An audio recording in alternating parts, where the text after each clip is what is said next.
Hello, my name is Veronica Chambers, and I am the Couture Crafter here on YouTube. If you've visited with me before, welcome back. If you're new here, please click the subscription and notification bell so you'll be alerted when I post some of my additional creative musings. So in the Learning Lab today, I want to talk about Crafter's Companion Aqua Marker. I was watching YouTube and saw Sarah using that, and I was like, you know what? I have that subscription box number 6. I need to go and dust it off and do something with it. And thus was born a little series that I'm going to do called Dust It Off. You know, those things in our craft rooms that we collected, that we were gung-ho about and haven't touched, probably never even opened the box. So come on in and let's get started.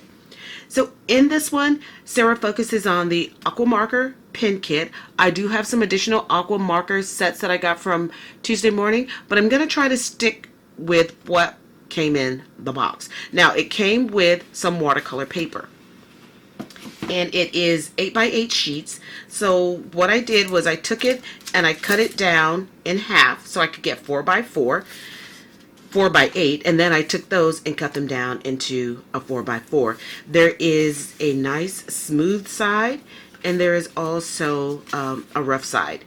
This one is smooth, this one is rough, and to be honest with you, I like working on the rough side, so that's what we're going to work on today. It also came with 3 markers, a beautiful blue, a hot pink, and a really pretty yellow color. Now, I am going to use the Crafter's Companion water brushes. You can also use your own plain artist brushes if you have them. You will need a flat brush to be able to get a nice wash on there. And then additionally, you're going to need a fine brush in order to do some of the detailing on the color. I do have some water nearby. I have a big bottle for spritzing, but I also have this little small one that I have mixed in some of my mica powder into it to give it a shimmer. If you don't have mica powder, but you have the glitter markers, you can also use that to give your project a little bit of shine. Now I am going to be stamping onto a glass block instead of the glass mat, which I love. This is my little EK Success one, and it is on the Totally Tiffany little turntable, which I like that. But I'm going to do my blending on here. I have a rag that's ready to wipe up any excess. So starting out, we need to get some color onto our paper. Since I want a light wash, I'm not going to put a whole lot onto this background, but I do want to wet it just a little. And you can see it start to move there. And my block already has a little bit of water on it, which is fine. But we're just going to start out, and with this one, let's do some yellow and pink, because I think I want to try to do a little bit of orange. Now, I'm going to put down quite a bit of color. Just separating them. And then I'm using the large brush to spread that color out. And it is this one. It's pretty wet. Start with some yellow. I am not doing lines because, you know, I don't like lines going across. So we're just going to sweep some color on like this.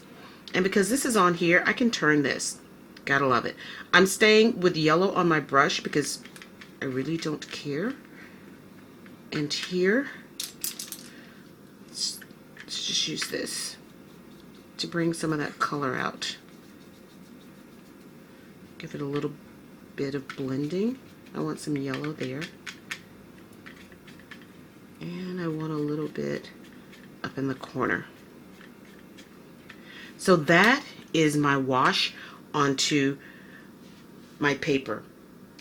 You can use a heat tool to dry this. I personally don't like doing that. I like for it to air dry. So we're going to take this pretty little ice cream and set that off to the side.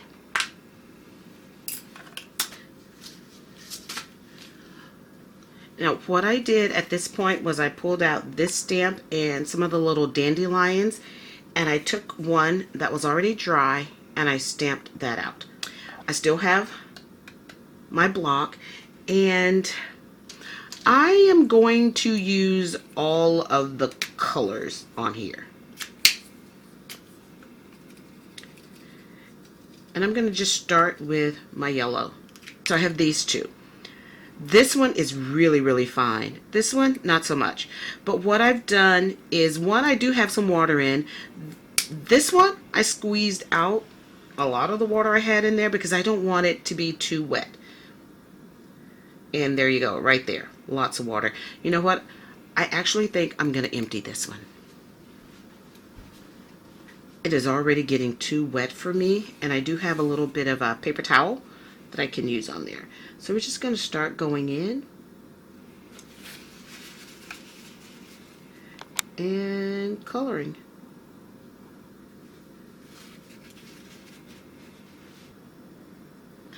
I have put some of my yellow there, but I think one thing that I want to do is go in and lay down some color coming from here, and then I'm just going to drag it out with my brush.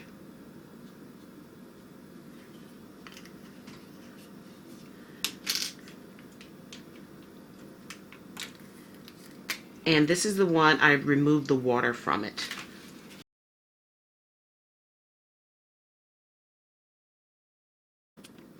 Let's do some pink here and some pink here. And let's pull out.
And here is the finished product. It still needs to dry.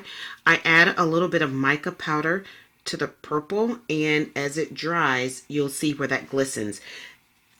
Here are some other ones that I did. Once I start a work session, I just kind of like to keep going and exhaust possibilities so that when I'm sitting watching a good movie on the telly, I can color these in. So what I did for the matting and layering on this is I took a sheet of 8.5 by 11 cardstock, cut it down at 4 1/4, and then I cut it down again at 4 1/4, and what it left me with was a strip that looks like this. I have several of the little word dies that I purchased from Sizzix, Fiskars, you name it, and so I use this extra paper to cut it out, or I use it to make a little flag banner or to mat and layer my expression on it. So here is what that looks like once I have it matted and layered. One thing I did on this was I did take some distress ink and I went around it.